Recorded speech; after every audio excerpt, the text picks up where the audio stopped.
маркази матбуоти вазорати корҳои дохили шуморо бо рӯйдодҳои ҷиноятии ҳафтаи охири кишвар шинос менамояд.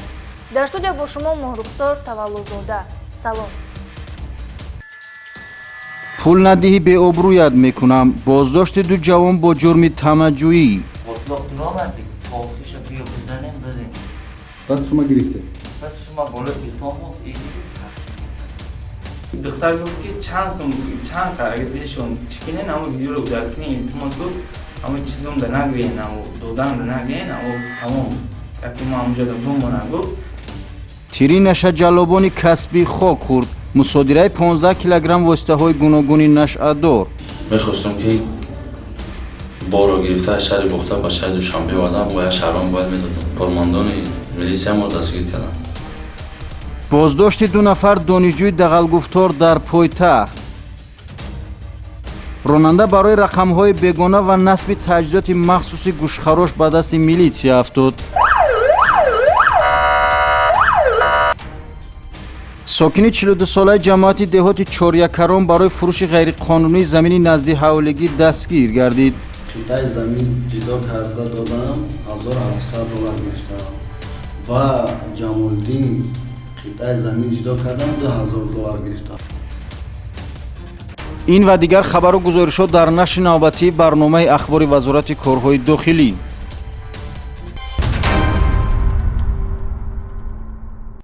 қасди ба муомилот баровардани воситаҳои нашъадор аз ҷониби ду нафар нашъаҷалоби касбӣ дар пойтахти кишвар аз тарафи кормандони раёсати кофткои ҷиноятии вазорати корҳои дохилӣ пешгирӣ карда шуд.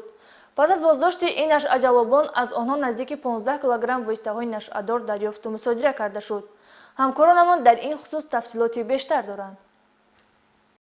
давоми солҳои охир дар баробари пешгирии муомилоти ғайриқонунии воситаҳои нашъадор, пешгирӣ аз воридшавии метамфетамин ки хатарноктарин нави маводи мухаддир ба ҳисоб меравад, яке аз вазифаҳои асосии мақомоти ҳифзи ҳуқуқи кишвар ба ҳисоб меравад. гурӯҳҳои ғаразноки муташаккили нашаҷало бо мақсади коста гардонидани одобу ахлоқи ҷавонон, ҷалби ин нерӯи созанда ба истеъмол ва истифодаи воситаҳои нашъадор ва ниҳоятан ба бемориҳои гуногуни табобатнашаванда гирифтор намудани истеъмолкунандагон воситаҳои нашъадорро вориди кишвар намуда бо ҳар роҳу восита паҳн мекунанд. баҳри пешгирӣ намудан аз паҳншавии вабои аср аз ҷониби раёсати кофткои ҷиноятии вазорати корҳои дохилӣ пайваста тадбирҳои мушаххас андешида мешавад. ахиран фаъолияти ғайриқонунии ду нафар нашаҷалоби касбӣ ки ба интиқоли ин маводи заҳрогин машғул буданд, таҳти коркарди оперативии шуъбаи сеюми раёсати кофткои ҷиноятӣ қарор дода шуда, ниҳоят ба даст афтоданд. аз ҷумла дар натиҷаи гузарондани маҷмӯи чорабиниҳои оперативӣ ҷустуҷӯӣ муайян карда шуд ки шаҳрванд муродов сафаралӣ соли таваллудаш 1995, истиқоматкунандаи кӯчаи баҳори шаҳри бохтар, шоиф рамоил соли таваллудаш 1997, истиқоматкунандаи ҷамоати деҳоти бустонқалъаи ноҳияи кушониён ки ҳарду гузаштаи доғдори ҷиноятӣ доранд, боз ба фурӯши маводҳои заҳрогин машғул гардиданд. ҳангоми кофтков аз ин нафарони номбурда дар умум 14 килограмму 908 грамм воситаҳои нашъадори метамфетамин кристалл, афион, ҳашиш дарёфту мусодира гардид. бори якум бо модаи 200 қисми се суд шидам. бо 2020 бо хонаи ҷавоб шидагим. бори димешаги бо модаи 200 дастгир кардам. мехостам ки боро гирифта шаҳри бухта ба шаҳри душанбе одам ва шаҳрон бояд медодам. кормандони милисиямо дастгир кардам. мо бо бародарам додагирӣ доштем ки мо дар сари кор коргарои видео тасдиқ кардем. маворид ба зикр аст ки мувофиқи хулосаи мутахассисони соҳаи тиб метамфетамин кристалл хатарноктарин нави маводи нашъадор ба ҳисоб рафта, ба дилу рагҳои хунгард, ҷигар, гурда, шишу меъда зарар расонида, ақлу ҳушро коста мегардонад. айни ҳол дар раёсати тафтишотии вазорати корҳои дохилӣ нисбати гумонбаршудагон барои муомилоти ғайриқонунии воситаҳои нашъадор бо моддаи 200 кодекси ҷиноятии ҷумҳурии Тоҷикистон парвандаи ҷиноятӣ оғоз карда шуда дар пешбурди тафтишот қарор дорад.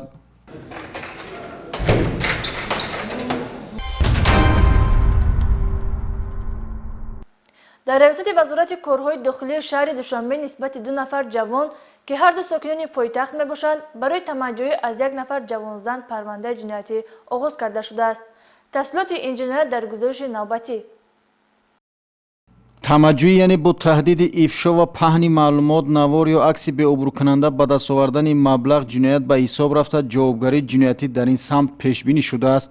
кормандони раёсати кофткои ҷиноятии вазорати корҳои дохилӣ 2 нафар ҷавонро дастгир намуданд ки бо ҳамин восита ҷавондухтареро таҳдид намуда маблағи пулӣ ба даст оварданд. ин нафарон абдуқодири абдухолиқ соли таваллудаш 1994 ва маҳмадалиев асадулло соли таваллудаш 1998 сокинони шаҳри душанбе мебошанд.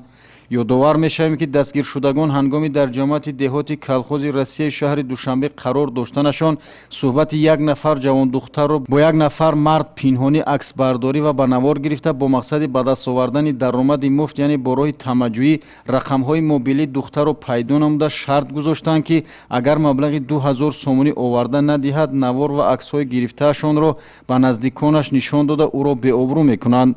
бо ҳамин восита боздоштшудагон аз ҷабрида 2000 сомонӣ гирифта ба манфиати худ сарф намуданд. Пагашта занг зад гуфт ки сумтона ёфтам. Биёен гуфт. Ман ида рафтеста буд, ман гуфтам ки биё нарем пеши хисрмон, пеши очамон, пеши занмон сармо хам нашава гуфтам. Вай гуфт ки ака ами я ботлоқ дуромади гуфт тоохиша биё бизанем бирем. Баъд сума гирифте? Бас сума боло битон монд игирифт тақсим кард.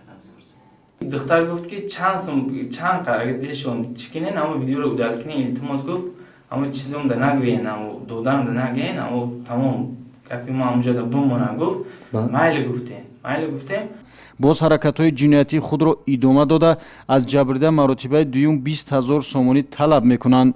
бо гирифтани ахбороти оперативӣ кормандони шуъбаи 11-уми раёсати кофткои ҷиноятии вазорати корҳои дохилӣ ба ин кирдори ҷиноятии гумонбаршудагон хотима гузоштанд. айни ҳол номбурдагон дар ҳабси пешакӣ қарор дошта нисбаташон тибқи талаботи моддаи 250 кодекси ҷиноятии ҷумҳурии тоҷикистон парвандаи ҷиноятӣ боз гардида дар пешбурди тафтишот қарор дорад.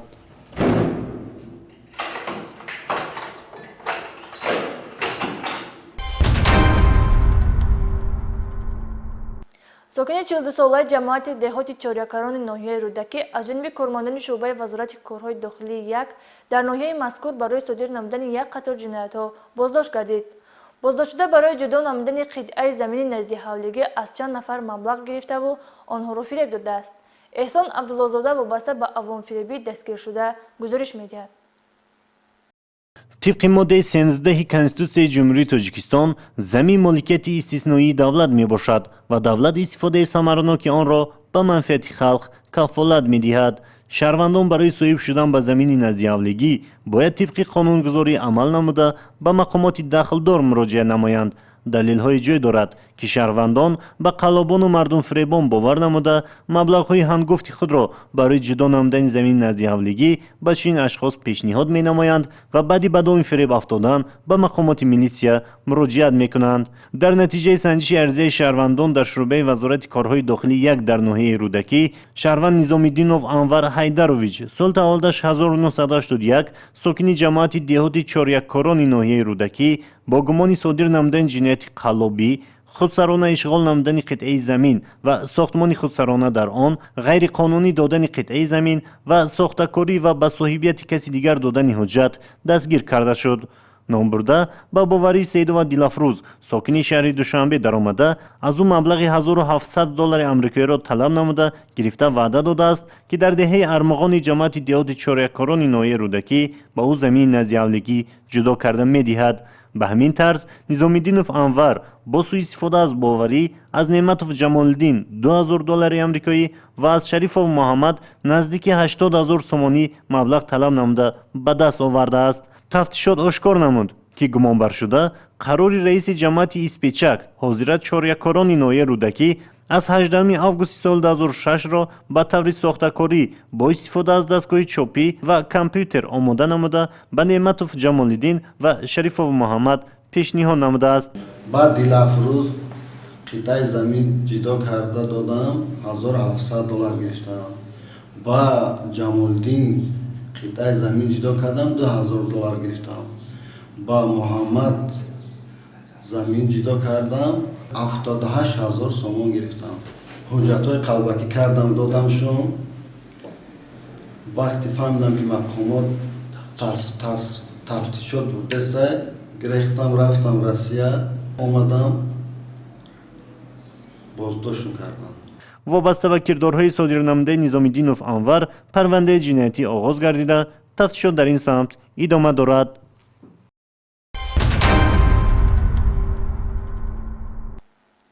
دزدی یک عدد تلفن موبیلی با ارزش زیاده از $400 آمریکایی از یک نفر شهروند جمهوری کامرون جنایت است که 11 مارس سال جاری صادر شد. مقامات میلیسیای ناحیه رودکی با دایر نمودن مجموعه چاره‌های اپراتیوی جستجویی کرداری به جمعه خفناک 2 نفر گمانبر را به پرده ساخته. شهروندان سوربون سفرو سال تولدش 2001 ساکن شهر کلوب و سعدی قاسم خوجا سال تولدش 1991 ساکن ناحیه مومن‌آباد را بازداشت نمودند. گمانبرشده‌ها با هم دوست بوده با مصلحت پیشکی محض برای تصرف مال و اشیا به ناحیه رودکی آمدند. سوربون سفرو 2 مرتبه برای دزدی سود شده است و در این جاده نوکار نیست. این نوبت نیز در حالت مستی از جیب شهروند جمهوری کامرون نوچی بریز تلفن موبیلیش را تصرف نموده است که با این کردار جنایتی جبریده بیش از 5000 سومانی ضرر اقتصادی رسانیدند. کارمندان شعبه وزارت کارهای داخلی یک در ناحیه رودکی به چنین کجرفتاری گمانبرشدگان خاتمه بخشیدند. And Mr. Nochi, you can explain us for incident happened incident on day 11 March 2022. Yes, on day 11 2022 I finished my training. I want to back in my house in Dushanbe. من میندارگی خدمت با کارمندان میلیسیای شعبه یک وزارت کارهای داخلی در ناحیه رودکی بوده میندارگی خدمت بیان مینمایم که در مدت کوتاه که در مدت 12 ساعت من مراجعت کرده بودم برای گم کردن تلفن من. به من زنگ زده که ما دریافت کردیم تلفن موبیلی شما را و شما اومده تلفنت را از شعبه وزارت کارهای داخلی دسترس نمایید. در دوره برگزاری مجموعه چورابینی اپراتیوی جستجویی از جانب کارمندان شعبه‌چه گفتگو جنایی شعبه وزارت کارهای داخلی یک نوع رودکی معین کرده شد که جنایت مذکور شهروندان سفر سوربون و سعدی قاسم خوجا که پیش با ماده 244 و 248 کودکس جنایتی جمهوری تاجیکستان سود شدند صادر نمودند. پس از دستگیر و دسترس نمودن نامبردگان به شعبه وزارت کارهای داخلی گمانبران به گناه صادر نموده خود پورا اقرار گردیده از آنها یک عدد تلفن موبیلی تمغه سپارک دریافت حجتگذاری و گرفته شد. اکنون آنها را میباید برای کردار صادر کردهشان در نزد قانون جواب گویند. وابسته به حالتهای جای داشتن نسبت بازداشت گردیدگان پرونده جنایتی آغاز گردیده گمانبران به حبس پیشکی گرفته شدند و کارهای تفتیشاتی در این سمت ادامه دارد.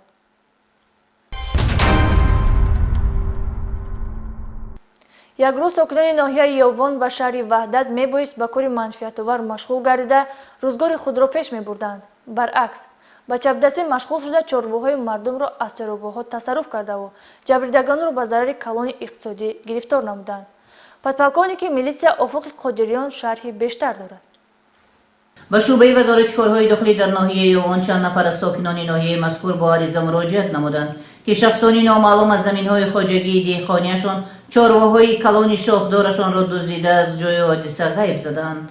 از جانب کارمندان میلیسیا گروهی فوری و جستجویی تأسیس داده شده هنگام گذراندن چاره‌بینی‌های فوری 3 نفر از شهروندان با گمان صادر نمودن جنایتی دزدی دستگیر کرده شدند. اینها رسول اشوربک سال تولدش 1992 پیش با ماده 244 کودکس جنایتی جمهوری تاجیکستان صادر شده است.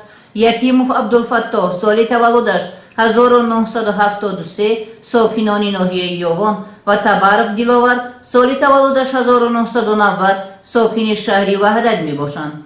در وقتی تفتیشات معین کرده شد که این 3 نفر شبانه هنگام نبودن ساکنان در گرد و اطراف چارواهای کلان شاخدار را با طریق پنهانی دزدیده به جای به خود موافق انتقال می دهند و با نرخ ارزان به فروش برآورده و مبلغ با راه جنایت به دست آوردهشان را بین هم تقسیم نمودند.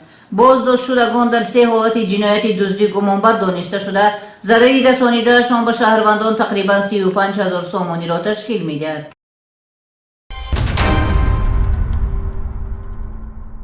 از جانب کارمندان ریاست وزارت کارهای داخلی در شهر دوشنبه автомашина تمغه لادا پریورا رقم قید دولتیش 700 MM03 برای استفاده تجهیزات مخصوص دادهنده و روشندهنده که با استفاده آن آرامی شهروندان را خللدار می‌ساخت بازداشت و به حکومت کارهای داخلی آورده شد.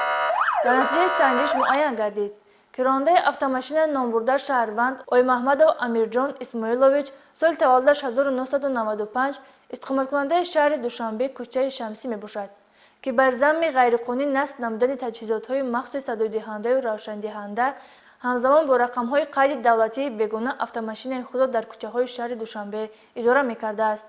зимни санҷиш муайян гардид ки рақамҳои қайди давлатии автомашинаи мазкур 1111 SD03 буда рақамҳои қайди давлатии 700 MM03 ба дигар автомашина тааллуқ дорад. номбурда дидаву дониста бархилофи муқаррарати қонунгузорӣ амал намуда ба чунин қоидавайронкунии дағали ҳаракат дар роҳ даст задааст. вобаста ба ҳолати мазкур нисбати ронандаи мазкур тибқи талаботи моддаҳои 313 ва 316 протоколи ҳуқуқвайронкунии маъмурӣ тартиб дода шуда далелҳои қоидавайронкунӣ мусодира карда шудааст. санаи 26 марти соли ҷорӣ дар як қатор шабакаҳои иҷтимоӣ наворе нашр гардид ки дар он муноқишаи ду нафар ҷавонписар бо ронандаи автомашинаи тамғаи Opel Zafira инъикос ёфта гуфта мешуд ки пиёдагардон ронандаи автомашинаи мазкурро барои роҳ надодани онҳо дар роҳи пиёдагард мавриди дашлому ҳақорат вазири лату кӯб қарор доданд.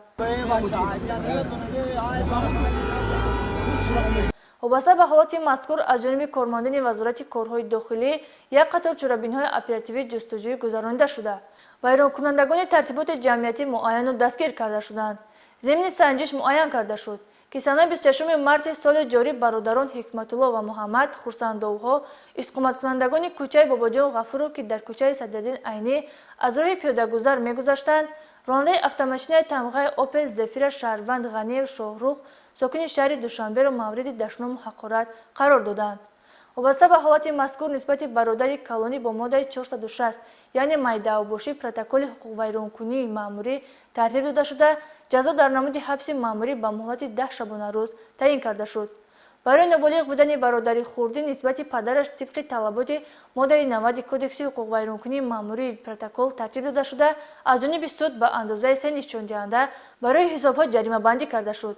ҳамзамон нисбати ронандаи автомашинаи мазкур низ барои роҳ надодан ба пиёдагард тибқи талаботи моддаи 324 кодекси ҳуқуқвайронкунии маъмурии ҷумҳурии Тоҷикистон протокол тартиб дода шуда ҷаримабандӣ карда шуд.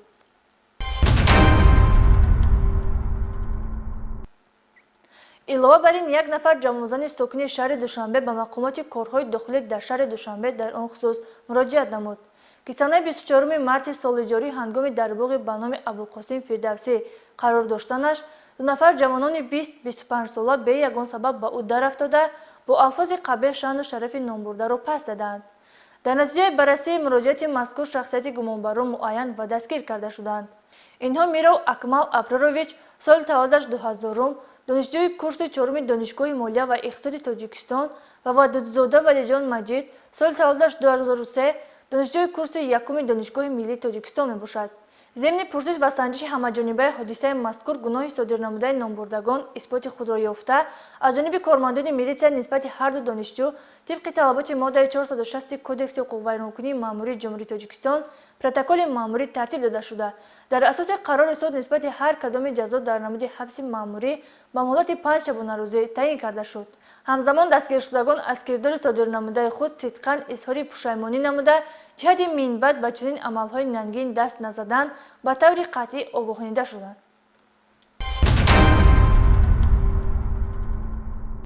бо умеди тансиҳатию саодатмандии шумо тамошобинони гиромӣ нашри ин лаҳзаинаи барномаи ахбори вазорати корҳои дохилиро анҷом мебахшем. то дидори дигар хонаободу пирӯз бошед.